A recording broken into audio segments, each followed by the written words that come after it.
我要同翻1年前嘅自己對話啦！快啲 subscribe 我啦，同埋 follow 埋我 IG。平時有啲咩好去處或者啲得意嘅嘢都會喺 IG 即時更新㗎。而家係2026年7月29號，我要同翻1年前嘅自己對話。雖然已經遲咗幾日，我嗰時好似係24號定25號拍。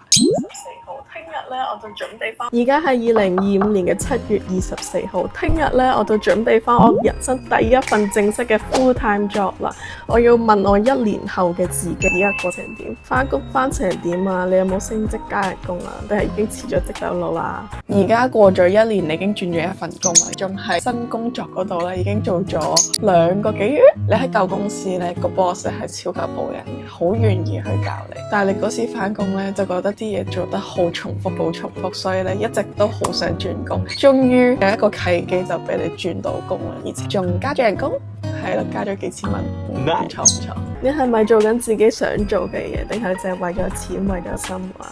你仲有冇拍片同埋教瑜伽？你而家做緊呢一份新工咧，係要同人哋溝通啦，然後去管理啲 project 啦，唔係你最想做嘅嘢，但係慢慢朝住呢個目標進發緊。而家係為咗錢定係為咗生活？會錢多少少，因為如果你唔計錢嘅話，你未必會做呢份工。而家拍片拍多咗嘅，你自己睇下你 IG 就知啦。但係咧教瑜伽咧真係好少咗極多，因為你真係冇時間。好好奇而家嘅你有冇男朋友，定係你自己一個人？有喎，你有男朋友喎，仲係同緊嗰個人一齊喎，係冇 amazing 啊！1年前你仲擔心緊嘅嘢，而家重唔重要啊？我覺得你冇人哋講得咁差咯。重唔重要啊？諗翻起會有啲 sad， 但係已經唔係好重要啦。有冇覺得自己大個咗、成熟咗，更加信自己？冇啊，好似冇喎。但係你已經25歲啦，但係你好似冇乜大個咗喎，成熟咗好似都冇啊，好似都係好戇鳩。但係我覺得今年你有冇時間去玩啊？去咗邊度旅行啊？今年你好似冇出過國，都係喺大陸嘅某啲城市去玩。但係你終於去咗自駕遊啦，同埋你試過自己一個揸車去惠州，成功冇撞到車，我覺得已經係 very good。而家嘅你開唔開心？有冇為咗自己去生活啊？而家嘅你大部分時間都係翻工，都識咗幾個朋友。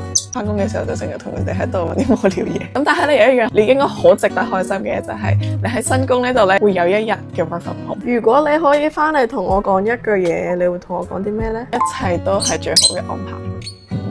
我係真心咁樣覺得，即係好似你冇咗一樣嘢，但係你又會得到另外一樣嘢。然後我覺得嗰個安排就係你最好嘅安排。仲有一件最重要嘅事，你暗瘡好翻未啊？你暗瘡好翻好多啦，好多，基本上好翻99%，爆咗成年啊！哇，嗰一排你真係唔食糖啦，可能心情好翻咗好多啦。翻工咧都唔使搽粉，你淨係搽少少，一下就搞掂。2025年嘅問題就去到呢度啦，希望下年嘅你會更好。好啦，2026年答嘅問題就係咁啦，希望你會越嚟越好。2027年會唔會再問一次自己問題？快啲 follow 我啦，因為我會成日鋪啲無聊嘢。